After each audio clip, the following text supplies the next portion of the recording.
Hey everyone, welcome to the show. I have Kevin Roth here. He has over 50 recordings and is internationally known as a dulcimer player and singer. His claim to fame is singing the theme to the hit PBS TV show Shining Time Station. His music is found on Amazon and iTunes. In 1995, he was given a death sentence diagnosis of stage 3 melanoma and told he only had 2 years to live. He beat the odds without any medication and is alive and well, cancer free today, coaching other people how to go for their dreams in life and be happy.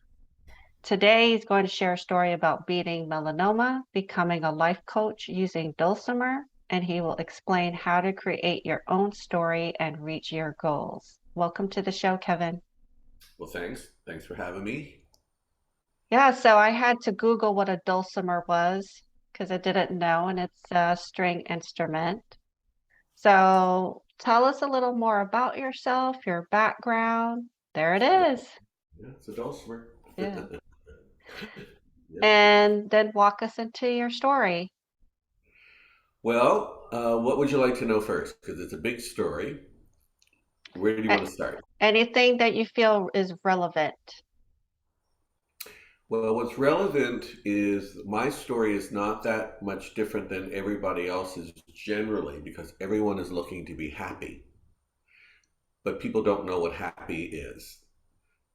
They think it's money or it's love or it's this or it's that. And those things do make you happy for a moment or two, and then they're as fleeting as fame. So, what happens, I think, is when we're born and we're just little babies up until the time we develop like a personality and an ego, we have a connection to this source, consciousness, God, Jesus, Buddha, whatever you want to call it. And it's real sweet and it feels like home. It's like, yeah, it's good. It's cool. It's good. And then we get into becoming, more of a human being. So we're really kind of human beings having a spiritual experience, but we search for that happiness throughout our lives. So it's, I go to school, I get the job, I get the house, I get this, I fall in love, I have kids, whatever it is, and we collect those things uh, in place of that happiness. So in my case, I thought fame and fortune musically would make me happy. And it made me kind of famous and it made me kind of rich. So I had a lot of zeros in my checking account, but a big zero in my heart. So what I tell people is that there is an easy way to become happy, and that is number one, knowing what matters to you, knowing what you don't want in your life, real clarity, and coming up with a game plan for it. A lot of people spend most of their lives working at jobs they don't like. They're in toxic kind of relationships. And, we're all searching for the same thing. We're looking to be happy and to be loved, but we forget about self love. You know, like I had an amazing date night with myself Saturday night. In fact, it was so good, I'm going to ask myself out again. I love those. Yeah. And so in 2015, out of the blue, I got diagnosed with stage 3 melanoma. And I, of course, was the guy that cancer happens to everybody else. It doesn't happen to me. Um, the truth is, we all have cancer in us. It's a matter of what brings it out. And in my case, I believe it was stress and inflammation. And that's the story of America. We're very stressed out and we're fat, fat, fat, fat, fat, fat, fat. Unless you unless you're doing intermittent fasting or you're doing something about it. And these things cause disease, and the stress allows illnesses to come. In my case, there is no cure for melanoma. So although they removed the two spots where they found it, they said that there was a 70% chance it was going to come back within a year and I'd be dead within two. So that was like a death sentence. And like I say, I'm just finished writing a book. It's be coming out later, but I say there's nothing like a death sentence to wake you up. So I thought, well, what am I going to do if I only have a year left? What matters to me? And at the time, I was living in Kansas. I was working on a record album. And I thought, you know what? I'm just going to move to Southern California. I'm going to move with my dog and my dulcimers, and I'm going to be Mr. Artist living, with the surfers. And I created this story in my head. This is who you are, Kevin. And I walked into it. Cancer never came back. And I'm here today, and I'm coaching clients. So the secret is everything I mentioned, but the secret sauce is you just don't come up with a story of who or what you want to be and come up with a game plan. You begin to live the game plan that moment. It's real to you that moment, and what you go for is the feeling of it. So if you're in debt, you have to imagine I am no longer in debt. Now, you can't go out and say, okay, I'm debt free and go buy a car. I mean, you have to be reasonable. But when you're ready to hit bottom, like sometimes you have to hit bottom to really, get through things and to wake up, you can make all kinds of changes. I was almost bankrupt when I moved to California. This is not an inexpensive place to live, but I've created a life that is really quite beautiful. So a friend said I should teach what I did to help other people, and that's what I ended up doing, and that's what I do now. Well, I call it a creative life designer, but people know it more as a personal coach. Mhm. So how did you heal yourself? Can you get more into specifics on that? How I feel, how you How feeling? you ended up healing your cancer? Oh,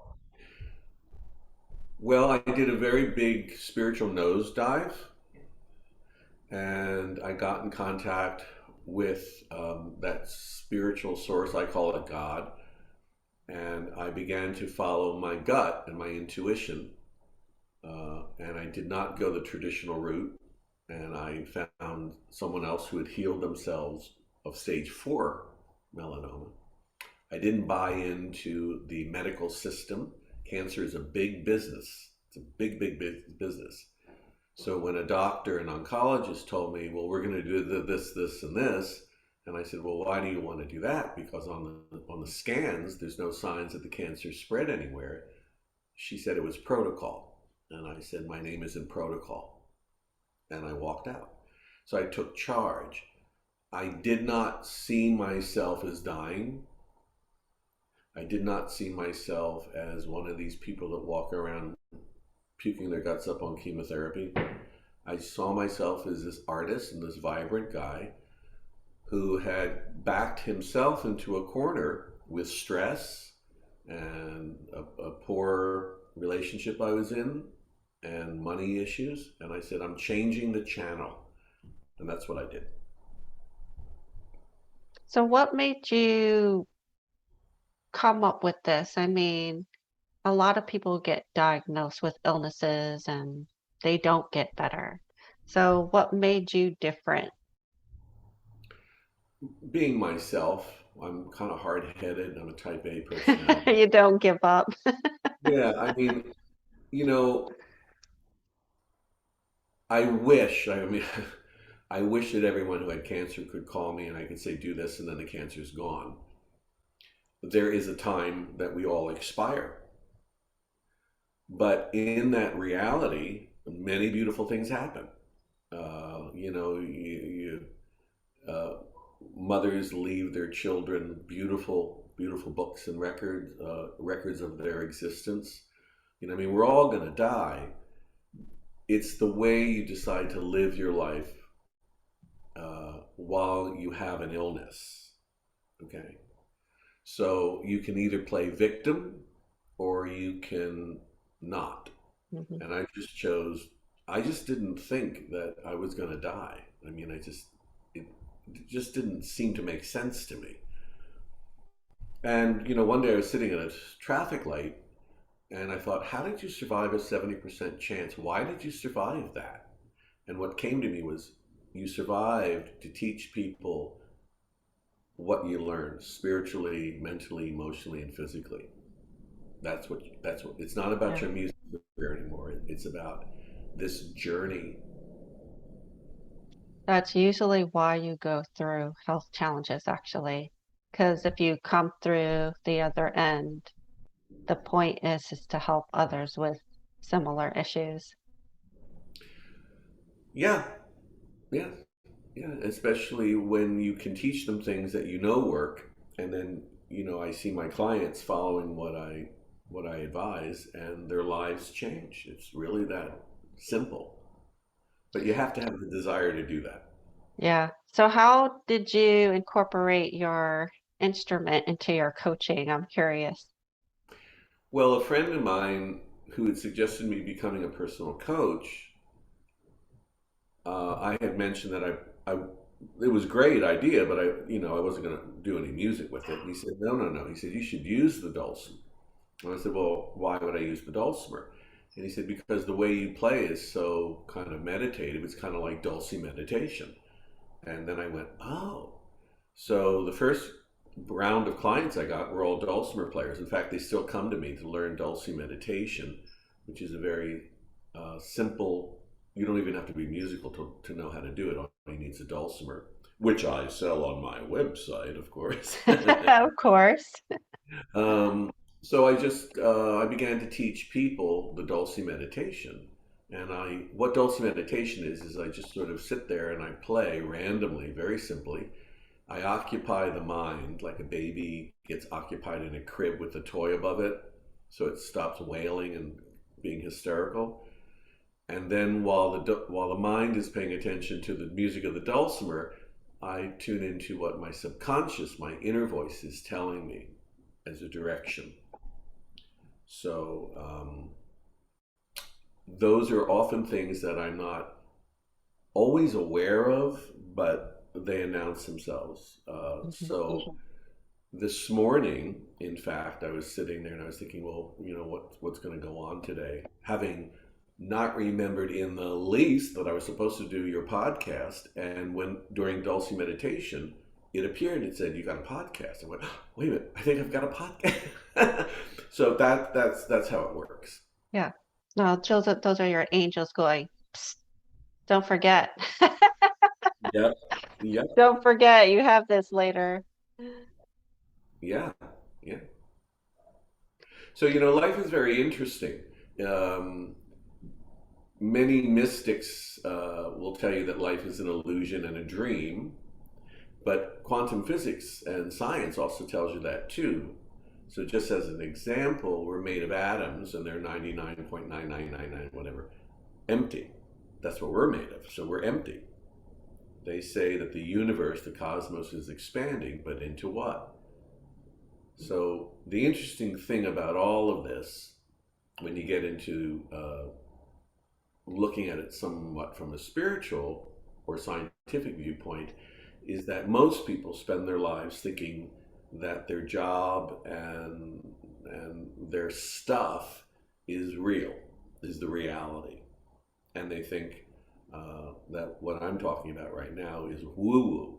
But when you really look at it, the woo woo is the reality, and what we think is reality is not, Yep. and that changes your life. Yep. I enjoy living in the woo. I admit I live in the woo. I want to live in a world of magic, and I can give you 100 examples of that magic that happens all the time. Yeah, you kind So of look like a woo. You got those that woo eyes. That's good. I got those psychic eyes I heard, and no, I believe the universe is magical, and we are conversing and communicating with it all the time, and it's communicating with us, and we just have to pick the puzzle pieces and put it together. Just have to pay attention. Yeah, we're not disconnected from this God or consciousness. We think we are. A lot of people think, well, God is up in heaven. Well, there's no up in heaven. You came from that source. You are that source. And there's no way to wrap your head around it. You can't, it doesn't have a form. It just is. The closest explanation is I am that I am. So when you get into that, it's really fascinating. If you can't get into it, you can say, if you're a musician, where does the music come from? When you write a song, and then there's that experience of wonderment as the music just kind of unfolds. So it's all very mystical and magical, you know, in a way. Yeah, it is all the time. It's magical and mystical. So, how do you create your own story and reach your goals? Well, if you're a client of mine, the first thing I do is I ask you, what don't you want? So that we're clear on what's not serving you. Then we discover what you do want. And then we discover why you really, really want it. Who are you? Besides a mother or a father or a boss or this, but who are you? So there's your role in life and there's your soul. So your role may be a teacher or a nurse, a girlfriend or whatever, but your soul is what motivates you, what moves you. So we develop a life based around your soul, not your role. And that's what I do with people. And the advantage of having a personal coach is that I keep you accountable and I explain why certain concepts are not working in your life right now. So I'll show you different examples and take what's happening in your life. Like if you report to me, well, this week I had a client who just said, I got into an argument with somebody because yada, yada, yada, right? And so I said, okay, but you keep going back to that person for the same yada, yada, yada, and you never get it. So is it really the yada, yada you want? Or is it something inside you that you want? And then they go, oh. That's the thing I love about Zoom is I can see their faces change. And she tried the self-date thing that I do all the time, and she had a great experience. She said, oh my God, I don't need to go to him for this love and this affection. I actually had a great time entertaining myself, hanging out with my dog, and there was no arguing, there was no negotiating. It was kind of really nice. And I said, yeah, it is, isn't it? Hmm. So I have two expressions that I teach. One is that when you change the way you look at things, the things you look at change. And also that when you replace what doesn't work in your life with what does work, you never go back to what doesn't work. So she probably won't go back as often to this other person looking for that love and affection that she knows she's not going to get from this person, but she can find easily within herself. Everything is the mind. Well, that's our biggest obstacle because no one trains us how to manage our thoughts. We Right. just let our thoughts just vomit themselves on us every day, all day long, with no kind of management. I'm not saying that you can't control it, but you can focus on more productive thoughts about what you want versus what you don't want, right? Yeah, I call it mindful awareness. Mm-hmm. You Mm-hmm. know, are you aware that you're feeling such and such a way? So there are tools that I teach my clients what to do. So, if just as an example, today I happen to be a little tired, so I'm going to go out for a hike later on. I'm going to drink some water and go out for a hike. I'm not so exhausted that I can't go out for a nice walk out here in California, and I know I'm going to come back feeling refreshed. Mm-hmm. Those are tools I know work, and so I put them into use. If I'm feeling contemplative and confused or depressed, which I never do anymore, thankfully, I'll pick up the dulcimer and play. Uh, and if you're just a happy person, there's ways to expand on that too. You don't have to be unhappy to move through and to learn about things in life. You know, Yeah. I mean, I know for me, if I'm feeling down, it doesn't last because my yeah, default is to be upbeat and optimistic. So, I go, okay, I'm feeling down. I know what's triggering me. I know I'm feeling down right now, and it's not going to last. And then I just don't, obsess over it, you know?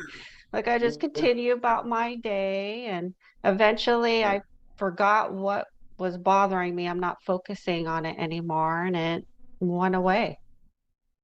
Yes.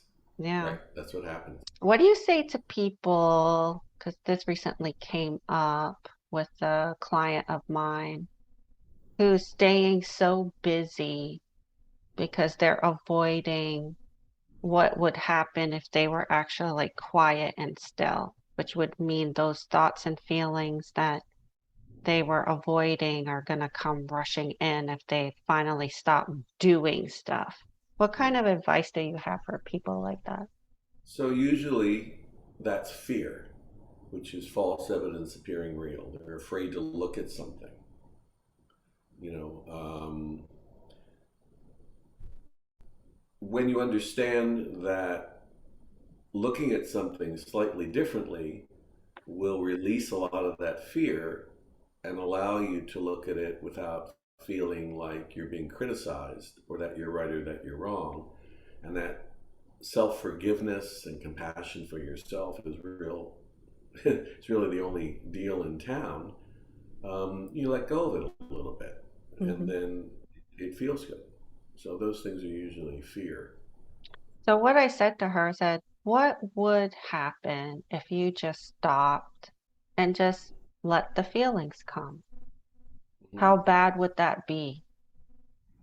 I Hmm. said, if it came and it stayed a little while, it wouldn't stay forever. It's not Yeah, going to stay there forever. It's going to yeah, eventually move on. You're eventually going to move on to something else. yeah. Like fear is false evidence appearing real. I say faith. I came up with an acronym for that is finding an intuition uh, that helps. Yeah, Yeah, I like that. yeah. Um,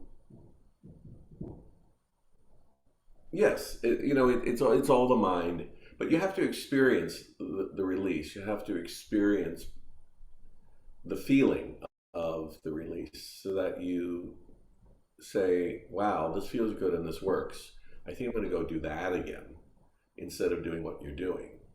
Yeah. I have a new client who works all the time, does not stop working. Even when he tries to take a vacation, he keeps working. He cannot stop working. So he's a brand new client. So we're looking at what is he, he's an older guy, and he has to understand that by taking care of himself is more important than the constant thing that he puts on himself. So people have to examine why they're doing what they're doing and what they're afraid of or what's motivating one way or another. In this particular case, he's afraid of losing his job. If he doesn't do the work of 10 people. And I said, there are other jobs, but they're so hard to find. I said, Yeah. it's even harder to keep doing what you're doing because you don't feel well. So a lot of times my clients are just happy to have me on board to give them the support and to give them permission that they are waiting to hear to just make their lives happier. And when they hear my story, that's why people come to me for coaching. They said, well, you had a real wake up call. I need one, but I feel stuck. I don't know how to get out of where I am. I don't know what to do. At least they're not waiting till the big wake up call comes. Yeah, yeah. They're trying to do something about it before. Yes, yes, yeah. True. So share with the audience how they can find you, and do you have a title for your book yet? Um, we were playing around with the title, "The Self-Help Book for How to Stop Buying Self-Help Books." The end all um, be all self-help book right here. yeah, yeah. I don't have a title for it yet. I'm going to probably let my editor pick it because I pick abstract stuff that people don't understand.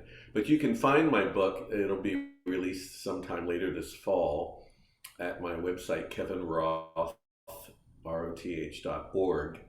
And on that site, there's a free stress buster meditation, 5 minute meditation you can do, which really brings your blood pressure down. You can sign up for a free conference call with me for 30 minutes if you'd like to talk about the possibilities of having me as a coach. You can find out about dulcimer and my album Dulce Meditations on there. So it's a one stop for everything. Everything kevinroth.org. KevinRoth.org. Yeah, Yeah. KevinRoth. Well, thank you, Kevin, for coming on the show and sharing your story. No, Um, thanks for having me. yeah, and I wish you well. You too, and we'll meet again. Okay, take care.